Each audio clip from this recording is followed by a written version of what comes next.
kebiasaan bangun tidur, ada doa dan zikir yang membuat kita lebih sehat selain hamdalah tadi. Apa itu?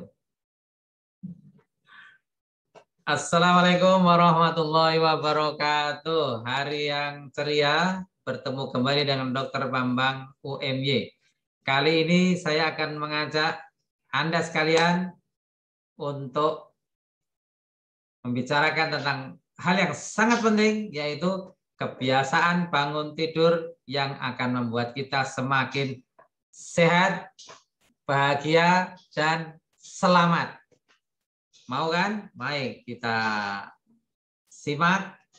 Saya akan sampaikan pelan-pelan, tapi singkat. Ya, insya Allah singkat, tetapi mudah-mudahan menjadi sangat penting pesan yang dapat Anda amalkan dan sampaikan kepada keluarga dan teman-teman Anda, ya. Apa yang pertama? Mari kita membuka hari dengan hamdalah. Nah, biasanya apa? Biasanya kan enggak ya, membuka hari dengan basmalah. Marilah kita bersyukur, bersama-sama ucap alhamdulillah. Nah, kita ucapkan hamdalah bangun tidur. Nabi mengajarkan kepada kita membaca doa alhamdulillahilladzi ahyana ba'da ma amatana wa ilaihin nusur.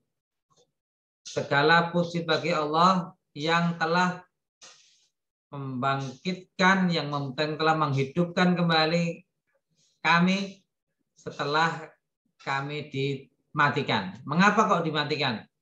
Tidur itu memang seperti mati kok nyatanya. Ketika kita tidur, kita ada apa-apa itu kita sering nggak paham, nggak tahu, nggak menyadari. Ada gempa pun kita nggak tahu. Bisa aja kita mati karena dalam posisi gempa dan ada kita posisi tidur.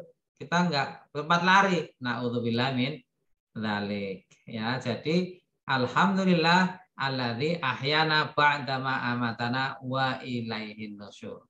Membuka hari dengan hamdalah. Bersyukur pada Allah. Simbolnya alhamdulillah itu adalah kunci kebahagiaan, kunci sehat. Ya, bagaimana? Bayangkan, kita nggak akan bisa tenang loh kalau kita nggak bersyukur. Ya, melihat orang senang malah kita susah. Itu karena apa? Karena kita kurang bersyukur. Na'udzubillah min dzalik. Melihat orang susah malah senang. Berarti ada rasa hasad, rasa iri dengki yang kita pelihara. Na'udzubillah min dzalik. Karena apa? Karena kita tidak bersyukur pada Allah. Maka rumus sehat pertama dan kita praktekkan sejak awal bangun tidur adalah alhamdulillah, bersyukur pada Allah Subhanahu wa ta'ala. Gratitude, rasa syukur itu has a positive impact for physical, mental, and social aspek. Nah, jadi rasa syukur itu mempunyai dampak yang positif terhadap aspek fisik, mental, dan sosial. Tadi sudah saya sampaikan ya. Sekarang yang B dulu. B itu adalah bersih. Apa itu? Ketika masuk kamar mandi, Nabi mengingatkan pada kita, jangan lupa cuci tangan dulu sebelum melakukan yang lain-lain. Ya, luar biasa, masya Allah, subhanallah, alhamdulillah, la ilaha illallah, Allahu akbar. Selama musim pandemi ini kita diingatkan untuk banyak-banyak cuci tangan pakai sabun. Ya, jaga kebersihan, huruf B adalah kunci kedua sehat dan bersehat dan bahagia kita. Jadi A alhamdulillah, B bersih. Nah, sekarang C ini apa nih? Yang ini. C itu adalah serba cukup. Serba cukup. Ya, serba cukup. Istirahatnya cukup, makan cukup, jangan berlebihan, olahraga juga cukup. Nah, ini ditambah dengan cukup merasa cukup yang namanya qanaah. Ini ABC. Yang D ini saya tadi lupa menyebut, mau bilang ABCD baru ABC ya. Oke, terakhir yang terakhir D ya. D itu adalah doa dan zikir. Kebiasaan bangun tidur ada doa dan zikir yang membuat kita lebih sehat selain hamdalah tadi. Apa itu? Yaitu habis bangun tidur, duduk sebelum bangkit. Ya, jangan buru-buru bangkit. Kita dianjurkan membaca akhir surat Ali Imran. Yang terbaik kalau 10 ayat. Kalau nggak hafal ya 2 ayat, 3 ayat. Lumayan. Apa doanya, wiridnya? A'udzubillahi minasyaitonirrajim.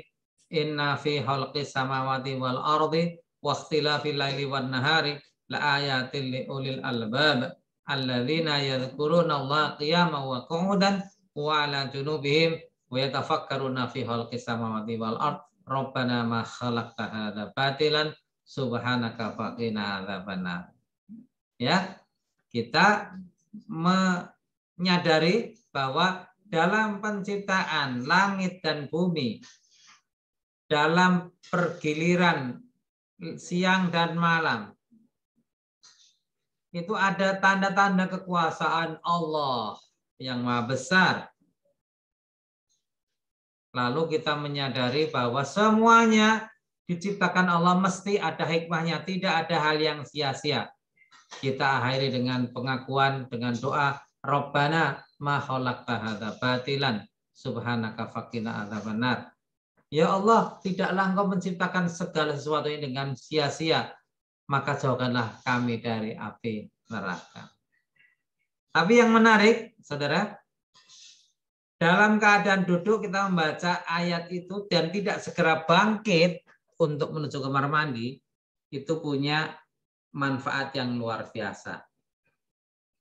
Kalau kita habis tidur, langsung bangun dan bangkit berjalan, ada apa? Ada risiko menjadi gelir. Aduh, pusing, gelir, jatuh. Nah, ada risiko seperti itu. Maka kita dianjurkan duduk dulu lalu membaca 10 ayat atau 2 ayat, 3 ayat dari surat Ali Imran bagian akhir itu. Mengapa kok bisa gelir dan jatuh? Karena ada perubahan tekanan darah yang bisa mendadak, yang bisa menyebabkan kita menjadi pusing, gelir tadi itu. Mungkin karena hipertensi, mungkin karena hipotensi. Karena perubahan posisi yang mendadak, terjadilah kita tidak stabil dan kita menjadi jatuh. Na'udzubillah min dzalik. Maka tips saya hari ini adalah bangun tidur, mulai hari dengan hamdalah, tersenyum, baca akhir ayat Ali Imran, baru bangun, baru bangkit menuju kamar mandi. Sampai kamar mandi kita cuci tangan pakai sabun agar ABCD-nya terlaksana semua. Hanya alhamdulillah, B-nya bersih cuci tangan pakai sabun, C-nya cukup istirahat dan cukup aktivitas, D-nya adalah doa dan zikir dengan zikir alhamdulillah bangun tidur dan zikir ayat Ali Imran akhir tadi dan sebagainya. Selalu kita berdoa dan berzikir pada Allah Subhanahu wa taala akhirnya selama atau sepanjang hari. Nah, mudah-mudahan dengan itu melaksanakan kebiasaan positif bangun tidur, maka Anda akan semakin sehat. Assalamualaikum warahmatullahi wabarakatuh.